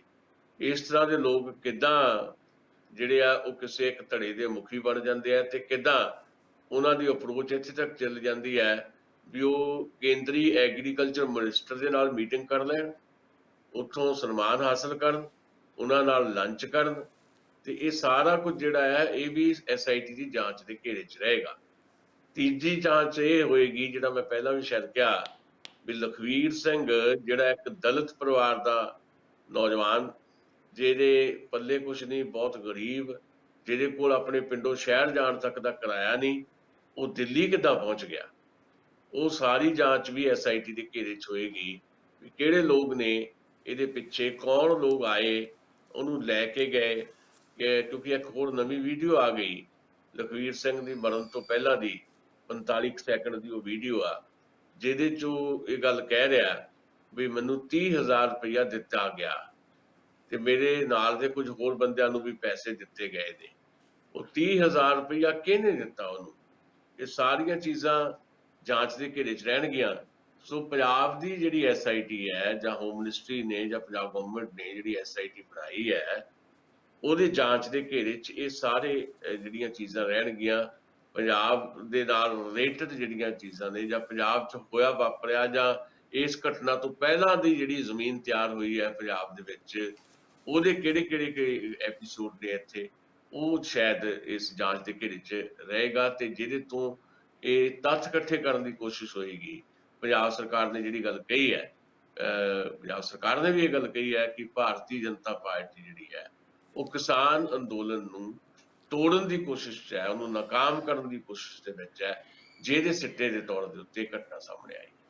ਦਸਾਂਝ ਸਾਹਿਬ, ਮੇਰਾ ਇਹ ਸਵਾਲ ਕਰਨ ਦਾ ਮਕਸਦ ਸਿਰਫ ਇਹ ਸੀਗਾ ਕਿ ਜਦੋਂ ਕੋਈ ਇਸ ਤਰ੍ਹਾਂ ਦਾ ਕ੍ਰਿਮੀਨਲ ਐਕਟ ਹੁੰਦਾ, ਕੋਈ ਕਾਰਵਾਈ ਜਦੋਂ ਪੁਲਿਸ ਕਰਦੀ ਆ ਤਾਂ ਉਸ ਕੇਸ ਦੀ ਪੂਰੀ ਤਫਤੀਸ਼ ਹੁੰਦੀ ਹੈ। ਸਾਨੂੰ ਪਤਾ ਕਿ ਇੱਕ ਅਫਸਰ ਲਾਇਆ ਜਾਂਦਾ, ਸਿੱਟ ਵਾਂਗੂ ਨਹੀਂ ਹੁੰਦਾ, ਇੱਕ ਅਫਸਰ ਦੀ ਰਹਿਨਮਾਈ ਹੇਠ ਹੀ ਸਾਰੀ, ਜਿਹਨੂੰ ਤਫਤੀਸ਼ੀ ਅਫਸਰ ਕਿਹਾ ਜਾਂਦਾ, ਉਹ ਕੇਸ ਦੇ ਹਿਸਾਬ ਨਾਲ ਉਹਦਾ ਅਹੁਦਾ ਵੱਡਾ ਛੋਟਾ ਹੋ ਸਕਦਾ। ਉਹ ਫਿਰ ਕੇਸ ਦੀ ਪੂਰੀ ਤਹਿ ਤੱਕ ਇਨਕੁਆਇਰੀ ਕਰਕੇ 90 ਦਿਨਾਂ ਦੇ ਵਿੱਚ ਕੋਰਟ 'ਚ ਉਹਨੇ ਆਪਣਾ ਕੇਸ ਜਿਹੜਾ ਉਹ ਸਬਮਿਟ ਕਰਨਾ ਹੁੰਦਾ। ਉਸ ਤੋਂ ਪਹਿਲਾਂ ਉਹ ਜਿਹੜੇ ਸਰਕਾਰੀ ਵਕੀਲ ਹੁੰਦੇ ਆ, ADA ਵਗੈਰਾ, ਉਹਨਾਂ ਕੋਲ ਬਾਰ-ਬਾਰ ਜਾਂਦਾ ਆ, ਕਾਨੂੰਨੀ ਨੁਕਤੇ ਸਮਝਦਾ ਆ, ਉਹਨਾਂ ਨੂੰ ਸਾਰੀ ਆਪਣੀ ਤਫਤੀਸ਼ ਦੇ ਹਵਾਲੇ ਦੇ ਕੇ ਫਿਰ ਉਹ ਕੇਸ ਜਿਹੜਾ ਉਹ ਉਹਨਾਂ ਦੀ ਨਿਗਰਾਨੀ ਹੇਠ ਬਣਾ ਕੇ ਹੀ ਅਦਾਲਤ ਵਿੱਚ ਪੇਸ਼ ਕੀਤਾ ਜਾਂਦਾ। ਪਰ ਦੂਜੇ ਪਾਸੇ ਹੁਣ ਦੋ ਤਰ੍ਹਾਂ ਦੀ ਪੈਰਲਲ ਇਨਵੈਸਟੀਗੇਸ਼ਨ ਹੋ ਜਾਏਗੀ। ਇੱਕ ਸੋਨੀਪਤ ਪੁਲਿਸ ਆਪਣੇ ਤੌਰ ਤੇ ਕਰ ਰਹੀ ਹੋਏਗੀ, ਉਹ ਭਾਵੇਂ ਉਸ ਘਟਨਾ ਦੀ ਕਰ ਰਹੀ ਹੋਵੇ, ਪਰ ਦੂਜੇ ਪਾਸੇ ਜਿਹੜੀ ਪੰਜਾਬ ਦੀ ਸਿੱਟ ਹੈ, ਜਦੋਂ ਉਹ ਹੋਰ ਤੱਥ ਇਕੱਠੇ ਕਰੇਗੀ ਤੇ ਕੀ ਇਹ ਜਿਹੜੀ ਸੋਨੀਪਤ ਵਾਲੀ ਇਨਵੈਸਟੀਗੇਸ਼ਨ ਆ ਉਹ ਡਾਇਰੈਕਟਲੀ ਇਨਡਾਇਰੈਕਟਲੀ ਪ੍ਰਭਾਵਿਤ ਨਹੀਂ ਹੋਏਗੀ? ਕਿਉਂਕਿ ਪਿਛੋਕੜ ਨਿਹੰਗ ਸਿੰਘਾਂ ਦਾ ਵੀ ਚੈੱਕ ਹੋਣਾ ਹੈ, ਪਿਛੋਕੜ ਉਸ ਵਿਅਕਤੀ ਦਾ ਵੀ ਚੈੱਕ ਹੋਣਾ, ਤੇ ਸੋਨੀਪਤ ਪੁਲਿਸ ਚਾਹੇ ਉਹਦਾ ਲਿਮਟਿਡ ਦਾਇਰਾ ਹੈ ਕਿ ਉਹ ਕਤਲ ਦੀ ਹੀ ਘਟਨਾ ਦੇ ਬਾਰੇ ਆਲੇ ਦੁਆਲੇ ਉਹਦੀ ਇਨਵੈਸਟੀਗੇਸ਼ਨ ਹੋਏਗੀ, ਪਰ ਇਹ ਸਾਰੀਆਂ ਗੱਲਾਂ ਤੰਦਾਂ ਇੱਕ ਦੂਜੇ ਨਾਲ ਜੁੜਦੀਆਂ ਨੇ, ਤੇ ਕੀ ਇਹਦਾ ਇੱਕ ਦੂਜੇ ਤੇ ਪ੍ਰਭਾਵ ਪੈਣ ਦੀ ਸੰਭਾਵਨਾ ਹੈ ਜਾਂ ਨਹੀਂ? ਮੇਰਾ ਇਹ ਸਵਾਲ ਸੀ। ਪ੍ਰਭਾਵ ਤਾਂ ਲਾਜ਼ਮੀ ਰਹੇਗਾ। ਜੇ ਕੁਝ ਫੈਕਟ ਆਉਂਦੇ ਨੇ ਤੇ ਪੰਜਾਬ ਸਰਕਾਰ ਦੇ ਕੋਲ ਆ ਜਾਂਦੇ ਨੇ ਤੇ ਉਹ ਪੰਜਾਬ ਪੁਲਿਸ ਦੇ ਰਾਹੀਂ ਤਾਲਮੇਲ ਲਾਜ਼ਮੀ ਤੌਰ ਤੇ ਹੋਏਗਾ ਸੋਨੀਪਤ ਦੀ ਪੁਲਿਸ ਦੇ ਨਾਲ, ਤੇ ਉਹ ਆਦਾਨ ਪ੍ਰਦਾਨ ਵੀ ਸ਼ਾਇਦ ਹੋ ਸਕਦਾ ਹੈ। ਜਿਹੜੇ ਤੱਥ ਇਹਨਾਂ ਕੋਲ ਹੋਣਗੇ ਉਹ ਉਹਨਾਂ ਨੂੰ ਸਬਮਿਟ ਕੀਤੇ ਜਾ ਸਕਦੇ ਆ। ਬਾਕੀ ਤਾਂ ਦੇਖੋ, ਕਾਨੂੰਨੀ ਨੁਕਤਾ ਨਜ਼ਰ ਦੇ ਉੱਤੋਂ ਸ਼ਾਇਦ ਅਸੀਂ ਤੁਸੀਂ ਉਹ ਸਾਰੀਆਂ ਚੀਜ਼ਾਂ ਜਿਹੜੀਆਂ ਨਾ ਵੀ ਸਮਝਦੇ ਹੋਈਏ, ਪਰ ਇੱਕ ਗੱਲ ਤਾਂ ਸਮਝ ਆਉਂਦੀ ਹੈ ਵੀ ਜੇ ਕੋਈ ਫੈਕਟ ਸਾਹਮਣੇ ਆਉਂਦੇ ਹੈ ਤੇ ਉਹਦੇ 'ਚ ਲੱਗਦਾ ਹੈ ਵੀ ਇਹ ਜਿਹੜਾ ਕੇਸ ਹੈ ਸਿੰਘੂ ਬਾਰਡਰ ਦੇ ਉੱਤੇ ਜਿਹੜਾ ਮਰਡਰ ਦਾ ਕੇਸ ਹੋਇਆ ਤੇ ਉਹਦੇ 'ਚ ਸੋਨੀਪਤ ਦੀ ਪੁਲਿਸ ਜਿਹੜੀ ਕਾਰਵਾਈ ਕਰ ਰਹੀ ਹੈ ਉਹਨਾਂ ਵਾਸਤੇ ਹੈਲਪਫੁਲ ਹੋ ਸਕਦੇ ਨੇ ਕੁਝ ਫੈਕਟ, ਤਾਂ ਫਿਰ ਲਾਜ਼ਮੀ ਹੈ ਕਿ ਉਹ ਉੱਥੇ ਪੇਸ਼ ਕੀਤੇ ਜਾਣਗੇ ਤੇ ਉਹ ਤਾਲਮੇਲ ਦੇ ਨਾਲ ਹੀ ਸ਼ਾਇਦ ਸਾਰੀ ਗੱਲ ਹੋਏਗੀ। ਪਰ ਇਫੈਕਟ ਤਾਂ ਹੋਏਗਾ, ਪਰ ਡਾਇਰੈਕਟਲੀ ਪੰਜਾਬ ਦੀ ਸਪੈਸ਼ਲ ਇਨਵੈਸਟੀਗੇਸ਼ਨ ਟੀਮ ਜਿਹੜੀ ਹੈ ਉਹ ਸੋਨੀਪਤ ਦੀ ਪੁਲਿਸ ਵੱਲੋਂ ਉਸ ਘਟਨਾ ਤੇ ਜਿਹੜੀ ਜਾਂਚ ਉਹਨਾਂ ਵੱਲੋਂ ਚੱਲ ਰਹੀ ਹੈ, ਜਾਂ ਜਿੱਦਾਂ ਤੁਸੀਂ ਜ਼ਿਕਰ ਕੀਤਾ ਕਿ ਉਹ ਪੂਰੇ ਦਾ ਪੂਰਾ ਉਹਨੂੰ ਸਬਮਿਟ ਕੀਤਾ ਜਾਣਾ ਹੁੰਦਾ 90 ਦਿਨਾਂ ਦੇ ਵਿੱਚ, ਉਹਦੇ 'ਚ ਡਾਇਰੈਕਟਲੀ ਕੋਈ ਦਖਲ ਨਹੀਂ ਹੋਏਗਾ ਪੰਜਾਬ ਦੀ ਸਪੈਸ਼ਲ ਇਨਵੈਸਟੀਗੇਸ਼ਨ ਟੀਮ ਦਾ। ਪਰ ਜੇ ਕੁਝ ਫੈਕਟ ਇਦਾਂ ਦੇ ਮਿਲਦੇ ਆ ਜਿਹੜੇ ਦੋਸ਼ੀ ਨੇ ਉਹਨਾਂ ਦੇ ਖਿਲਾਫ ਹੋਰ ਪੁਖਤਾ ਹੁੰਦੀਆਂ ਗੱਲਾਂ, ਤਾਂ ਉਹ ਜ਼ਰੂਰ ਉਹਨਾਂ ਨੂੰ ਮੁਹੱਈਆ ਕਰਵਾਏ ਜਾਣਗੇ। ਜਿੱਥੇ ਤੱਕ ਮੈਨੂੰ ਲੱਗਦਾ ਕਿ ਇਹ ਬਹੁਤ ਜ਼ਰੂਰੀ ਵੀ ਹੈ ਤੇ ਇਹਦੇ ਤੇ ਕਿਸੇ ਕਿਸਮ ਦੀ ਰੋਕ ਟੋਕ ਵੀ ਨਹੀਂ ਹੈ, ਤੇ ਇਹ ਰਾਈਟ ਵੀ ਸ਼ਾਇਦ ਬਣਦਾ ਪੰਜਾਬ ਪੁਲਿਸ ਦਾ। ਜੇ ਉਹਨਾਂ ਕੋਲ ਕੁਝ ਫੈਕਟ ਆਉਂਦੇ ਨੇ ਦੋਸ਼ੀਆਂ ਦੇ ਖਿਲਾਫ, ਹੋਰ ਜ਼ਿਆਦਾ ਮਜ਼ਬੂਤ ਕੁਝ ਗੱਲਾਂ ਸਾਹਮਣੇ ਆਉਂਦੀਆਂ, ਤਾਂ ਉਹ ਸੋਨੀਪਤ ਦੀ ਪੁਲਿਸ ਨੂੰ ਪ੍ਰੋਵਾਈਡ ਕਰਵਾਈਆਂ ਜਾਣਗੀਆਂ। ਦਸਾਂਝ ਸਾਹਿਬ, ਜਿਹੜੀ ਲਖੀਮਪੁਰ ਖੇੜੀ ਦੀ ਘਟਨਾ ਹੋਈ ਸੀ ਉਹਦੇ ਵਿੱਚ ਅਜੇ ਮਿਸ਼ਰਾ ਨਾਂ ਦਾ ਉਹ ਜਿਹੜਾ ਰਾਜ ਮੰਤਰੀ ਹੈ, ਹੋਮ ਮਿਨਿਸਟਰ, ਜਿਹੜਾ ਸਟੇਟ ਹੋਮ ਮਿਨਿਸਟਰ ਹੈ, ਉਹਨਾਂ ਦੇ ਪਰਿਵਾਰ ਤੇ ਉਹਨਾਂ ਦੇ ਉੱਤੇ ਖੁਦ ਦੇ ਉੱਤੇ ਸਿੱਧੇ ਇਲਜ਼ਾਮ ਜਿਹੜੀਆਂ ਕਿਸਾਨ ਜਥੇਬੰਦੀਆਂ ਲਾ ਰਹੀਆਂ ਨੇ, ਤੇ ਉਹਨਾਂ ਦਾ ਮਤਲਬ ਸ਼ੱਕ ਦੇ ਦਾਇਰੇ ਵਿੱਚ ਜ਼ਰੂਰ ਨੇ। ਉਹ ਸੁਪਰੀਮ ਕੋਰਟ ਨੇ ਵੀ ਬਾਰ-ਬਾਰ ਇਹ ਚੀਜ਼ ਵੱਲ ਸੰਕੇਤ ਕੀਤਾ। ਪਰ ਦੂਜੇ ਪਾਸੇ ਤੁਹਾਨੂੰ ਲੱਗਦਾ ਨਹੀਂ ਕਿ ਜਿੱਦਾਂ ਚੜਾਉਣ ਲਈ ਜਥੇਬੰਦੀਆਂ ਨੂੰ ਜਾਂ ਅੰਦੋਲਨਕਾਰੀਆਂ ਨੂੰ, ਹੁਣ ਅੱਜ ਖਬਰ ਆ ਰਹੀ ਆ ਕਿ BSF ਦੇ ਇੱਕ ਸਮਾਗਮ ਵਿੱਚ ਉਹ ਮੁੱਖ ਮਹਿਮਾਨ ਦੇ ਤੌਰ ਤੇ ਚਨਕਿਆਪੁਰੀ 'ਚ ਜਾਣਗੇ ਜੀ, ਆਪਣੇ ਜਿਹੜੇ ਇਹ ਸਟੇਟ ਹੋਮ ਮਿਨਿਸਟਰ ਨੇ। ਸਮਾਰੋਹ ਜਿਹੜਾ 23 ਤਰੀਕ ਨੂੰ ਜਿਹੜਾ ਉਹ ਦਿੱਲੀ 'ਚ ਹੋ ਰਿਹਾ। ਸੋ ਇੱਦਾਂ ਦੀਆਂ ਜਿਹੜੀਆਂ ਗੱਲਾਂ ਨੇ ਇਹ ਰੋਕਿਆ ਜਾ ਸਕਦਾ ਆ ਕੇਂਦਰ ਦੀ ਸਰਕਾਰ ਵੱਲੋਂ, ਘੱਟੋ ਘੱਟ ਉਹਨਾਂ ਨੂੰ ਕੰਮ ਕਰਨ ਤੋਂ ਵਰਜਿਆ ਜਾ ਸਕਦਾ, ਨਹੀਂ ਵੀ ਉਹਨਾਂ ਨੂੰ ਕੱਢਣਾ ਤੇ ਉਹਨਾਂ ਨੂੰ ਛੁੱਟੀ ਤੇ ਭੇਜਿਆ ਜਾ ਸਕਦਾ ਆ। ਕੁਝ ਦਿਨਾਂ ਲਈ ਉਹਨਾਂ ਕੋਲੋਂ ਹੋਮ ਮਿਨਿਸਟਰੀ ਵਾਪਸ ਲਈ ਜਾ ਸਕਦੀ ਆ, ਜਿੰਨਾ ਚਿਰ ਇਨਵੈਸਟੀਗੇਸ਼ਨ ਹੁੰਦੀ ਆ ਉਹਨਾਂ ਚਿਰ ਉਹਨਾਂ ਨੂੰ ਕੰਮਕਾਜ ਤੋਂ ਰੋਕਿਆ ਜਾ ਸਕਦਾ। ਕੀ ਸਰਕਾਰ ਦੀ ਨੀਅਤ ਤੇ ਨੀਤੀ ਇੰਝ ਨਹੀਂ ਲੱਗਦੀ ਕਿ ਅੰਦੋਲਨਕਾਰੀਆਂ ਦਾ ਮੂੰਹ ਚੜਾਉਣ ਵਾਲੀ ਹੈ ਕਿਤੇ ਨਾ ਕਿਤੇ? ਦੇਖੋ ਕਈ ਕਹਿ ਲਓ ਵੀ ਪੈਰਲਲ ਬਹੁਤ ਸਾਰੀਆਂ ਚੀਜ਼ਾਂ ਜਿਹੜੀਆਂ ਇਦਾਂ ਦੀਆਂ ਹੋ ਰਹੀਆਂ। ਇੱਕ ਪਾਸੇ ਤਾਂ ਲਖੀਮਪੁਰ ਖੀਰੀ ਦੀ ਘਟਨਾ ਤੋਂ ਬਾਅਦ ਜਿਸ ਤਰ੍ਹਾਂ ਭਾਰਤੀ ਜਨਤਾ ਪਾਰਟੀ ਬੈਕਫੁੱਟ ਤੇ ਆਈ ਤੇ ਬਹੁਤ ਬੁਰੀ ਤਰ੍ਹਾਂ ਘਿਰ ਗਈ, ਤੇ ਉਹਦੇ ਚੋਂ ਬਾਹਰ ਨਿਕਲਣ ਵਾਸਤੇ ਕੁਝ ਯਤਨ ਕੀਤੇ ਜਿਹੜੇ ਆ ਉਹ ਦਿਖਾਈ ਦਿੰਦੇ ਆ, ਤੇ ਜਿਹਨੂੰ ਜਿਹੜੀਆਂ ਵਿਰੋਧੀ ਪਾਰਟੀਆਂ ਇੱਕ ਸਾਜ਼ਿਸ਼ ਵੀ ਦੱਸ ਰਹੀਆਂ। ਜਿਹੜੀ ਘਟਨਾ ਦਾ ਅਸੀਂ ਜ਼ਿਕਰ ਕਰ ਰਹੇ ਹਾਂ ਸਿੰਘੂ ਬਾਰਡਰ ਦੇ ਉੱਤੇ ਜਿਹੜੀ ਘਟਨਾ ਵਾਪਰੀ, ਇੱਕ ਪਾਸੇ ਇਹ ਹੈ, ਦੂਜੇ ਪਾਸੇ ਕਿਸਾਨਾਂ ਨਾਲ ਕੋਈ ਗੱਲ ਕਰਨ ਦੀ ਜਿਹੜੀ ਹੈ ਉਹ ਵੀ ਸਾਹਮਣੇ ਆ ਰਹੀ ਹੈ ਵੀ ਸ਼ਾਇਦ ਕਿਸਾਨਾਂ ਦੇ ਨਾਲ ਕੋਈ ਨਾ ਕੋਈ ਤਾਲਮੇਲ ਕਰਕੇ, ਜਿੱਦਾਂ ਕੈਪਟਨ ਅਮਰਿੰਦਰ ਨੇ ਸਾਰੀਆਂ ਗੱਲਾਂ ਦੱਸੀਆਂ ਜਾਂ ਹੁਣ ਸੰਕੇਤ ਦਿੱਤੇ ਨੇ ਵੀ ਕੋਈ ਸੰਵਿਧਾਨਕ ਸੋਧ ਕਰਕੇ ਜੀ ਤਿੰਨੇ ਖੇਤੀ ਕਾਨੂੰਨ ਜਿਹੜੇ ਆ ਉਹ ਰੱਦ ਕੀਤੇ ਜਾਣਗੇ। ਇੱਕ ਪ੍ਰਸਤਾਵ ਤਿਆਰ ਕੀਤਾ ਜਾ ਰਿਹਾ ਜਿਹਦੇ ਆਧਾਰ ਤੇ ਕਿਸਾਨਾਂ ਨਾਲ ਡਾਇਲੋਗ ਹੋਏਗਾ ਤੇ ਫਿਰ ਨਵੇਂ ਸਿਰੋਂ ਕਿਸਾਨਾਂ ਦੀ ਸਲਾਹ ਦੇ ਨਾਲ ਕਾਨੂੰਨ ਕੋਈ ਬਣ ਸਕਦੇ ਆ। ਇੱਦਾਂ ਦੀਆਂ ਗੱਲਾਂ ਵੀ ਜਿਹੜੀਆਂ ਫਲੋਟ ਕੀਤੀਆਂ ਜਾ ਰਹੀਆਂ ਕਿ ਸਰਕਾਰ ਸ਼ਾਇਦ ਇਹ ਚਾਹੁੰਦੀ ਹੈ ਵੀ ਹੁਣ ਇਸ ਮਸਲੇ ਦਾ ਕੋਈ ਨਾ ਕੋਈ ਹੱਲ ਕਰ ਲਿਆ ਜਾਏ। ਤੇ ਤੀਜੇ ਪਾਸੇ ਜਿਹੜੇ ਲੋਕ ਇਨਵੋਲਵ ਦਿਖਾਈ ਦੇ ਰਹੇ ਨੇ ਉਹ ਲਖੀਮਪੁਰ ਖੀਰੀ ਦੀ ਘਟਨਾ ਦੇ ਵਿੱਚ ਡਾਇਰੈਕਟਲੀ ਅਜੇ ਮਿਸ਼ਰਾ ਇਨਵੋਲਵ ਹੈ ਜਾਂ ਨਹੀਂ ਹੈ ਇਹਦੇ ਤੇ ਨਹੀਂ ਮੈਂ ਕੁਝ ਵੀ ਕਹਿ ਰਿਹਾ, ਪਰ ਜਿਹੜੀਆਂ ਗੱਲਾਂ ਉਹਨੇ ਕਹੀਆਂ ਜਾਂ ਭਾਸ਼ਣ ਜਿਹੜੇ ਕੀਤੇ ਆ ਜਿਸ ਚੋਂ ਇਹ ਵੀ ਕਹਿੰਦਾ ਸੁਣਿਆ ਜਾਂਦਾ ਵੀ ਮੰਤਰੀ ਬਣਨ ਤੋਂ ਪਹਿਲਾਂ ਮੈਂ ਕੀ ਸੀ, ਮੇਰੇ ਵਾਰੀ ਹਾਸਲ ਕਰ ਲਓ, ਜਿਹੜੀ ਉਹ ਚੇਤਾਵਨੀ ਦਿੰਦਾ ਕਿਸਾਨਾਂ ਨੂੰ। ਯਾਨੀ ਉਹ ਸਾਰੀਆਂ ਚੀਜ਼ਾਂ ਤਾਂ ਸਾਹਮਣੇ ਆ। ਉਸ ਤੋਂ ਬਾਅਦ ਹੀ ਘਟਨਾ ਜਿਹੜੀ ਵਾਪਰਦੀ ਹੈ ਜਿਹਦੇ ਚ ਉਹਦਾ ਪੁੱਤਰ ਆਸ਼ੀਸ਼ ਮਿਸ਼ਰਾ ਸ਼ਾਮਲ ਹੁੰਦਾ ਹੈ, ਜਿਹੜਾ ਹੁਣ ਗ੍ਰਿਫਤਾਰ ਵੀ ਹੈ। ਜਦੋਂ ਗੱਡੀਆਂ ਚਾੜ ਦਿੱਤੀਆਂ ਜਾਂਦੀਆਂ ਨਿਹੱਥੇ ਕਿਸਾਨਾਂ ਦੇ ਉੱਤੇ ਤੇ 4 ਕਿਸਾਨ ਜਿਹੜੇ ਆ ਉਹ ਸ਼ਹੀਦ ਹੋ ਜਾਂਦੇ ਆ।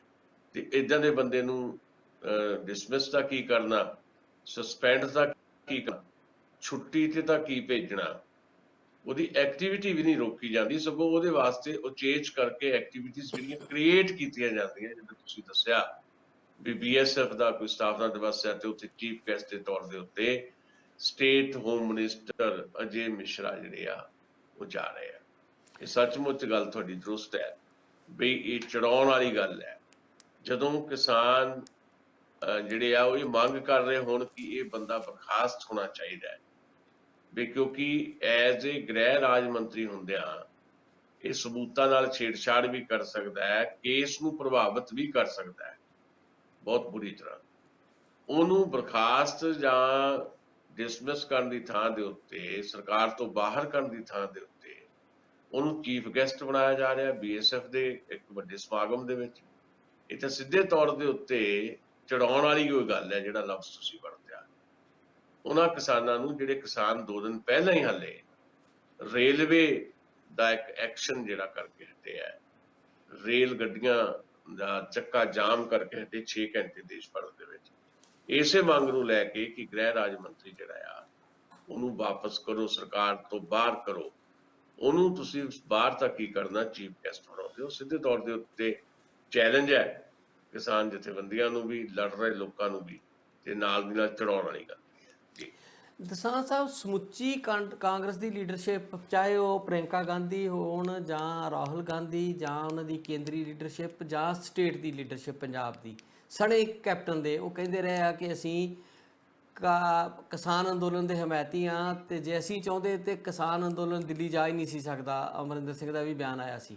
ਤੇ ਅਜੇ ਉਹ ਸਟੇਟ ਵਿੱਚ ਪਾਵਰ 'ਚ ਨੇ, ਕੇਂਦਰ ਵਿੱਚ ਪਾਵਰ 'ਚ ਨਹੀਂ। ਇਸ ਕਰਕੇ ਉਹਨਾਂ ਨੂੰ ਲੱਗਦਾ ਹੈ ਕਿ ਅਜੇ ਟਾਈਮ ਹੈ ਕਿ ਅਸੀਂ ਇਸ ਅੰਦੋਲਨ ਦੀ ਥੋੜ੍ਹੀ ਬਹੁਤੀ ਸਪੋਰਟ ਕਰ ਸਕਦੇ ਹਾਂ ਕਿਉਂਕਿ ਸਾਡੀ ਜ਼ਿੰਮੇਵਾਰੀ ਨਹੀਂ ਆ ਕੇਂਦਰ ਵਾਲੀ।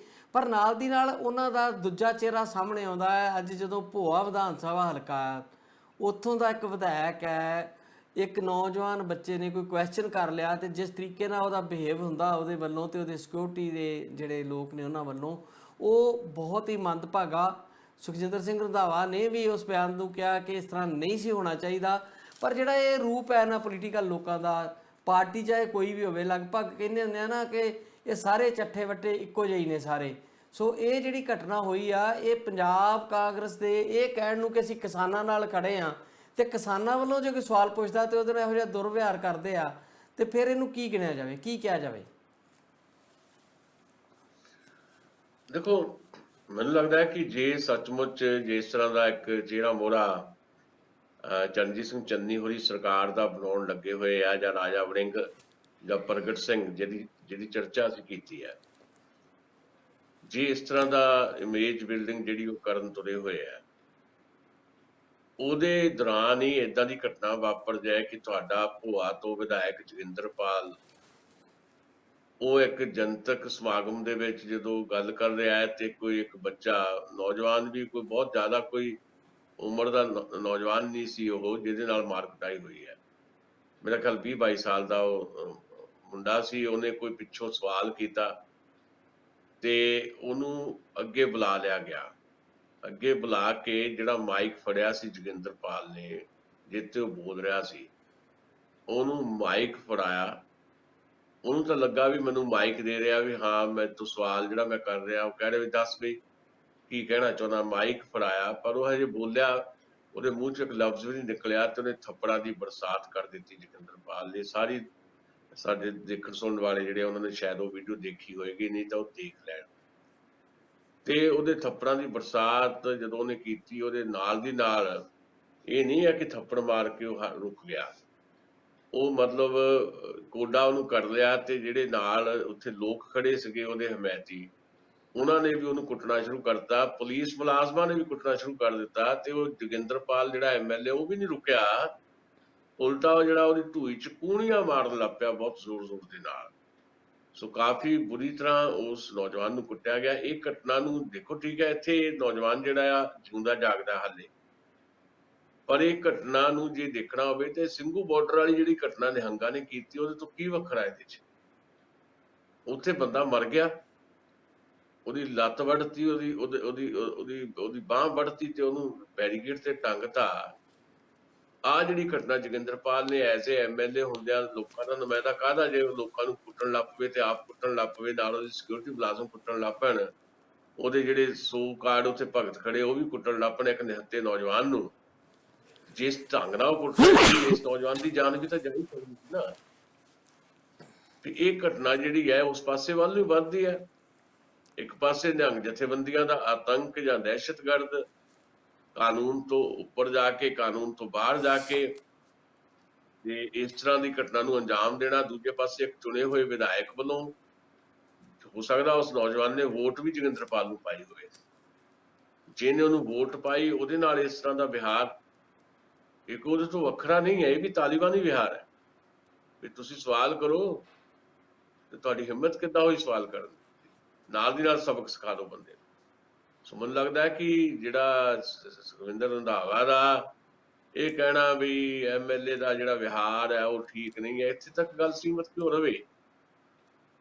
ਕਿੱਥੇ ਆ ਨਵਜੋਤ ਸਿੰਘ ਸਿੱਧੂ ਹੁਣ, ਜਿਹੜਾ ਪ੍ਰੈਜ਼ੀਡੈਂਟ ਆ ਕਾਂਗਰਸ ਪਾਰਟੀ ਦਾ? ਕਿੱਥੇ ਆ ਚੰਨੀ ਸਾਹਿਬ, ਜਾਂ ਕਿੱਥੇ ਆ ਰਾਹੁਲ ਜਾਂ ਪ੍ਰਿੰਕਾ ਗਾਂਧੀ? ਇਮੀਡੀਏਟ ਐਕਸ਼ਨ ਲੈਂਦਿਆਂ ਹੋਇਆ ਉਸ ਬੰਦੇ ਨੂੰ, ਐਮਐਲਏ ਨੂੰ ਸਸਪੈਂਡ ਕਿਉਂ ਨਹੀਂ ਕੀਤਾ ਗਿਆ ਕਾਂਗਰਸ? ਜੀ ਬਿਲਕੁਲ। ਇੱਕ ਪਾਸੇ ਤੁਸੀਂ ਇਮੇਜ ਬਿਲਡਿੰਗ ਦੀਆਂ ਗੱਲਾਂ ਕਰਦੇ ਹੋ, ਸ਼ਗਨ ਦਿੰਦੇ ਫਿਰਦੇ ਹੋ, ਰਾਹ ਜਾਂਦਿਆਂ ਨੂੰ ਕਿਤੇ ਖੜ ਜਾਂਦੇ ਹੋ। ਦੂਜੇ ਪਾਸੇ ਤੁਹਾਡਾ ਐਮਐਲਏ ਜਿਹੜਾ ਆ ਉਹ ਤਾਲਿਬਾਨੀ ਤਰੀਕੇ ਦੇ ਨਾਲ ਜੇ ਕੋਈ ਸਵਾਲ ਕਰਦਾ ਤਾਂ ਉਹਦੇ ਨਾਲ ਇਸ ਤਰ੍ਹਾਂ ਦਾ ਵਰਤਾਓ ਕਰਦਾ। ਇੱਥੇ ਪਰਖ ਹੈ ਨਾ ਹੁਣ ਵੀ, ਜੇ ਤੁਸੀਂ ਨਵਜੋਤ ਸਿੰਘ ਸਿੱਧੂ ਦੀ ਵੀ ਪਰਖ ਹੈ ਇੱਥੇ, ਭਾਵੇਂ ਉਹ ਪ੍ਰੈਜ਼ੀਡੈਂਟ ਦੇ ਤੌਰ ਤੇ ਉੱਤੇ ਉਹਨਾਂ ਵਰਕ ਕਰਦੇ ਹੋਣ ਜਾਂ ਨਾ ਕਰਦੇ ਹੋਣ, ਬਾਕੀ ਜੇ ਸਵਾਲ ਉਠਾ ਸਕਦੇ ਆਪਣੇ ਮੁੱਖ ਮੰਤਰੀ ਦੇ ਉੱਤੇ, ਉਹ ਕ੍ਰਿਟੀਕਲ ਹੋ ਸਕਦੇ ਆ। ਤੇ ਇਸ ਮਸਲੇ ਦੇ ਕ੍ਰਿਟੀਕਲ ਕਿਉਂ ਨਹੀਂ ਕਾਂਗਰਸ ਪਾਰਟੀ ਇੱਥੇ ਤੁਰੰਤ ਐਕਸ਼ਨ ਚਾਹੀ? ਇਹ ਕੋਈ ਇਹ ਥੋੜਾ ਕਿ ਇਲਜ਼ਾਮ ਹੈ, ਕਿਸੇ ਨੇ ਇਲਜ਼ਾਮ ਲਾਤਾ ਹੈ, ਇਹ ਤਾਂ ਹਕੀਕੀ ਰੂਪ ਦੇ ਵਿੱਚ ਸਾਰੀਆਂ ਚੀਜ਼ਾਂ ਸਾਹਮਣੇ ਆ, ਵੀਡੀਓ ਸਾਹਮਣੇ ਆ।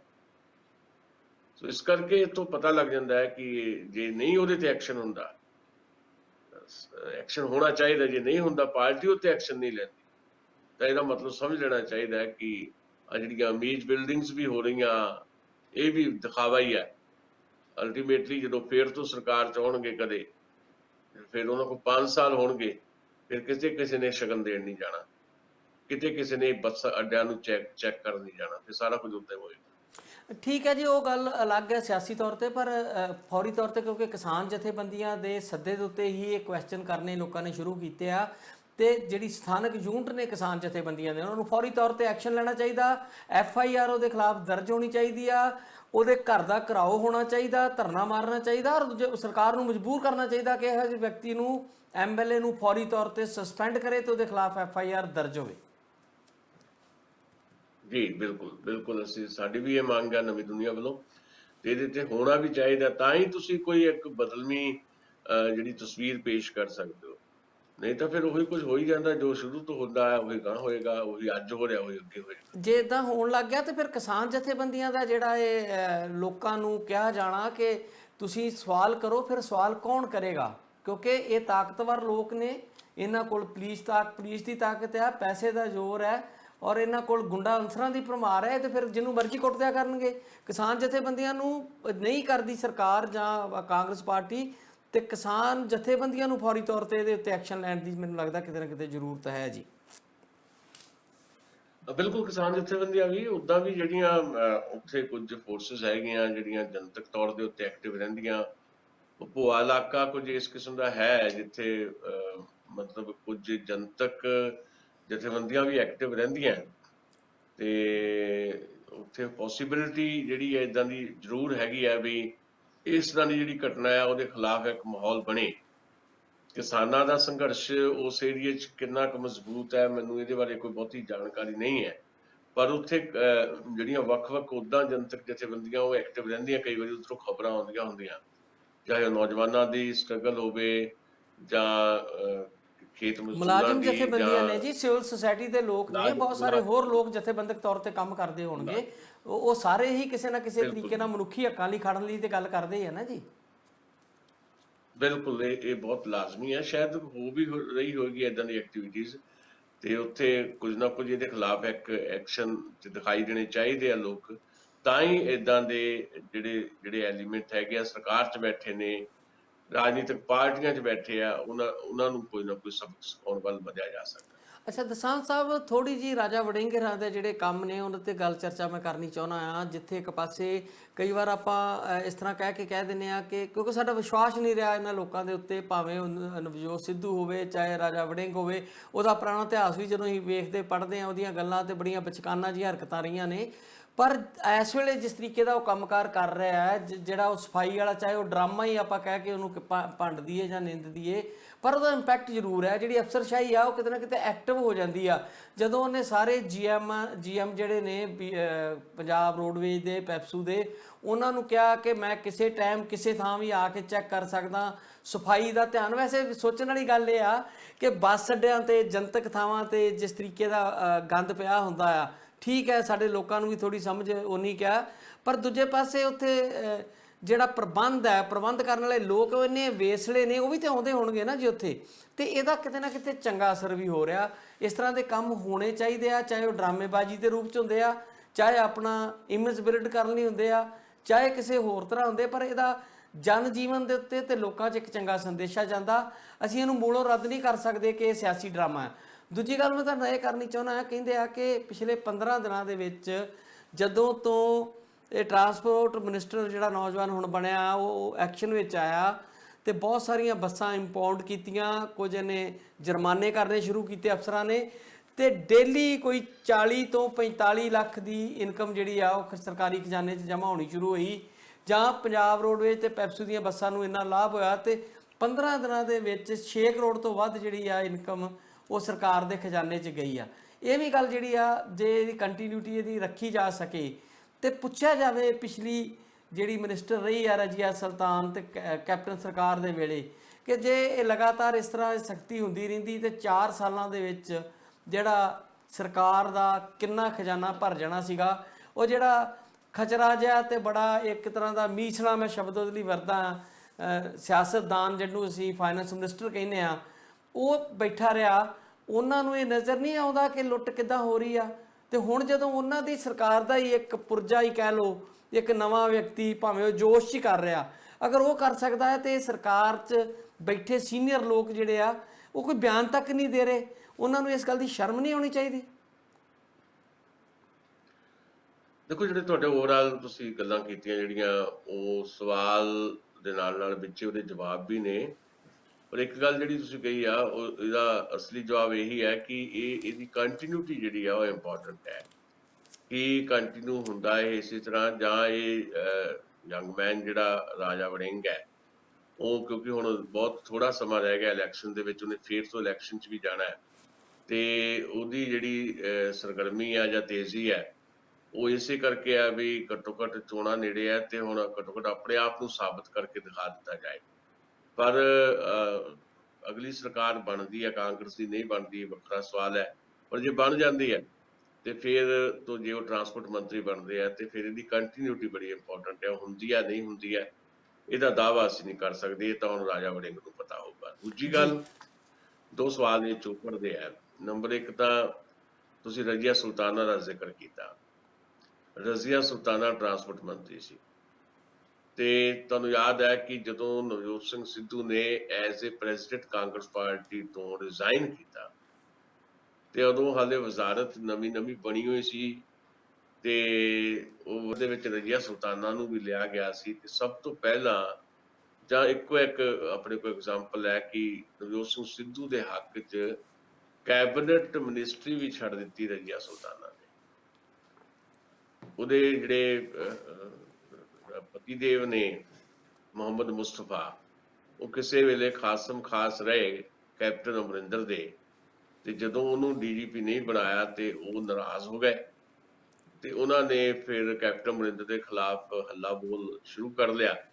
ਤੇ ਰਜ਼ੀਆ ਸੁਲਤਾਨਾ ਦਾ ਰਿਜ਼ਾਈਨ ਨਵਜੋਤ ਸਿੰਘ ਸਿੱਧੂ ਦੇ ਹੱਕ ਦੇ ਵਿੱਚ, ਉਹ ਕੈਪਟਨ ਅਮਰਿੰਦਰ ਦੇ ਖਿਲਾਫ ਜਿਹੜਾ ਉਹਨਾਂ ਦਾ ਇੱਕ ਰਿਹਾ ਰਵੱਈਆ, ਉਹਦੀ ਕੰਟੀਨਿਊਟੀ ਦੇ ਤੌਰ ਤੇ ਦੇਖਿਆ ਜਾ ਸਕਦਾ। ਪਰ ਸਵਾਲ ਨਵਜੋਤ ਸਿੰਘ ਸਿੱਧੂ ਤੇ ਵੀ ਜਿਹੜੀਆਂ ਬਹੁਤ ਵੱਡੀਆਂ ਉਹ ਗੱਲਾਂ ਕਰਦੇ ਰਹੇ, ਕਿ ਉਹ 4.5 ਸਾਲ ਦਾ ਰਜ਼ੀਆ ਸੁਲਤਾਨਾ ਦਾ ਐਜ਼ ਏ ਟਰਾਂਸਪੋਰਟ ਮਿਨਿਸਟਰ ਦਾ ਜਿਹੜਾ ਕੰਮ ਹੈ, ਉਹ ਵੀ ਉਹਨਾਂ ਦੇ ਰਡਾਰ ਤੇ ਆਇਆ ਨਹੀਂ ਕਦੀ। ਰਾਜਾ ਵੜਿੰਗ ਵੀ ਉਹਨਾਂ ਦੇ ਕੈਂਪ ਦੇ ਦੱਸੇ ਜਾਂਦੇ ਆ, ਮਤਲਬ ਇਹ ਤਾਂ ਨਹੀਂ ਕਿ ਪੁਲੀ ਉਹਨਾਂ ਦੇ ਕੈਂਪ ਦੇ ਆ, ਪਰ ਕੈਪਟਨ ਅਮਰਿੰਦਰ ਨਾਲ ਲੜਾਈ ਦੇ ਦੌਰਾਨ ਰਾਜਾ ਵੜਿੰਗ ਦੀ ਨੇੜਤਾ ਜ਼ਿਆਦਾ ਸਿੱਧੂ ਨਾਲ ਰਹੀ।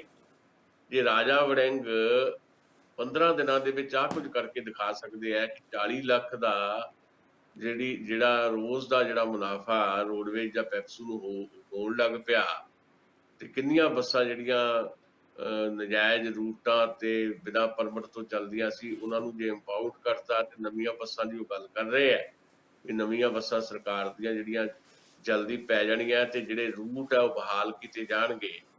ਮਤਲਬ ਜਿਹੜੇ ਰੂਟ ਰੂਟੀਨ ਦੇ ਵਿੱਚ ਹੀ ਬੱਸ ਕੰਡਮ ਹੋ ਗਈ ਤੇ ਨਵੀਂ ਬੱਸ ਆਈ ਨਹੀਂ, ਤੇ ਰੂਟ ਜਿਹੜਾ ਆ ਉਹਨੂੰ ਚਲਾਇਆ ਨਹੀਂ ਗਿਆ, ਉਹ ਜਿਹੜੇ ਬੰਦ ਪਏ ਰੂਟ ਆ ਉਹ ਵੀ ਬਹਾਲ ਹੋ ਜਾਣਗੇ। ਜੇ ਉਹ ਰਾਜਾ ਵੜਿੰਗ ਕਰ ਸਕਦੇ ਆ, ਤੇ ਰਜ਼ੀਆ ਸੁਲਤਾਨਾ ਕਿਉਂ ਨਹੀਂ ਸੀ ਕਰਦੀ? ਵੀ 4.5 ਸਾਲ ਉਹਦੇ ਤੇ ਕੁਐਸਚਨ ਨਹੀਂ। ਨਾਰਾਜ਼ ਇਸ ਕਰਕੇ ਹੋਈ ਵੀ ਮੇਰਾ ਮਹਿਕਮਾ ਲੈ ਲਿਆ ਗਿਆ, ਨਾਰਾਜ਼ ਇਸ ਕਰਕੇ ਨਵਜੋਤ ਸਿੰਘ ਸਿੱਧੂ ਹੋਏ ਚੰਨੀ ਤੋਂ ਵੀ ਮੇਰੀ ਮਰਜ਼ੀ ਦੇ ਬੰਦਿਆਂ ਨੂੰ ਮੇਰੇ ਮੁਤਾਬਕ ਮਹਿਕਮੇ ਨਹੀਂ ਦਿੱਤੇ ਗਏ।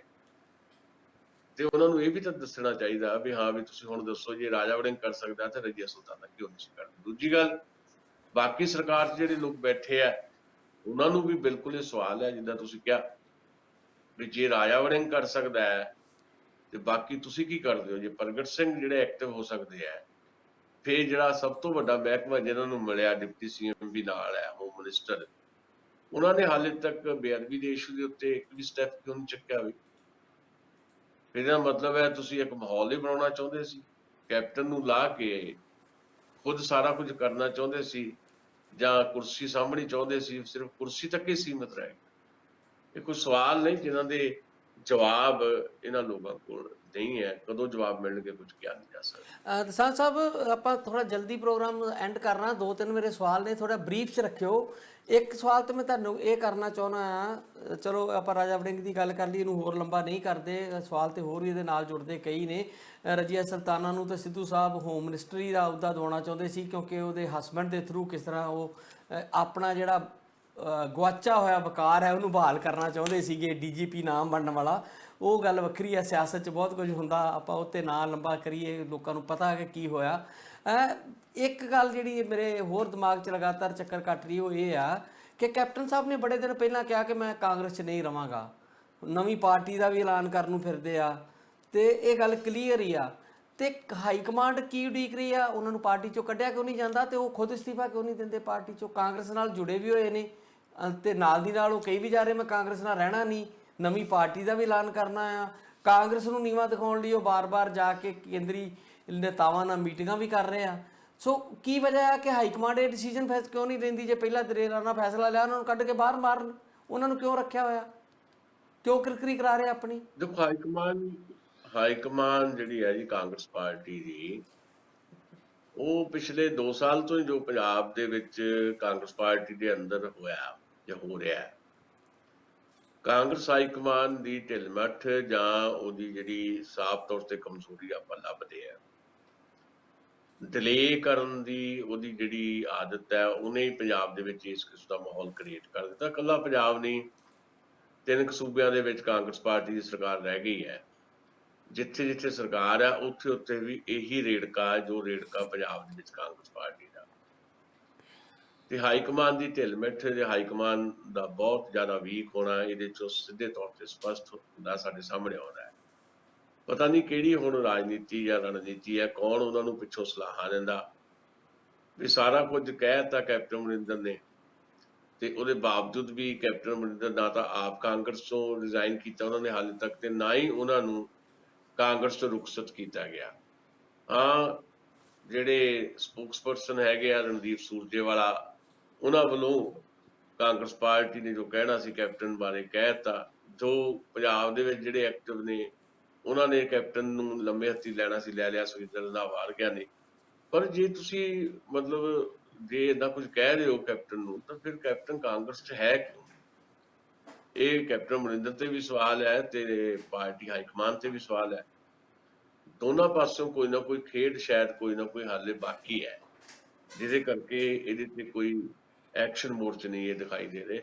ਬਾਕੀ ਅੰਦਰ ਖਾਤੇ ਬਹੁਤ ਕੁਝ ਬਰੀਕ ਜਾਲ ਹੁੰਦੇ, ਪਤਾ ਨਹੀਂ ਕਿਹੜੀ ਗੱਲ ਬੁਣੀ ਜਾ ਰਹੀ ਹੋਵੇ। ਹਾਲੇ ਵੀ ਨਵਜੋਤ ਸਿੰਘ ਸਿੱਧੂ ਬਾਰੇ ਜਿਹੜਾ ਬਿਆਨ ਦਿੱਤਾ ਕੈਪਟਨ ਅਮਰਿੰਦਰ ਨੇ, ਅੱਜ ਹੀ ਜਿਹੜਾ ਬਿਆਨ ਅਖਬਾਰਾਂ 'ਚ ਜਿਹੜਾ ਛਾਇਆ ਹੋਇਆ, ਉਹਦੇ 'ਚ ਬਾਕੀ ਗੱਲਾਂ ਦੇ ਨਾਲ ਨਾਲ ਉਹਨੇ ਇੱਕ ਗੱਲ ਕਹੀ ਕੈਪਟਨ ਅਮਰਿੰਦਰ ਨੇ ਵੀ ਨਵਜੋਤ ਸਿੰਘ ਸਿੱਧੂ ਦਾ ਕਾਂਗਰਸ ਪਾਰਟੀ ਦਾ ਪ੍ਰਧਾਨ ਬਣੇ ਰਹਿਣਾ, ਇਹ ਪਾਰਟੀ ਜਿਹੜੀ ਹੈ ਇਹ ਪਛਤਾਏਗੀ ਨਵਜੋਤ ਸਿੰਘ ਸਿੱਧੂ ਨੂੰ ਲੈ ਕੇ।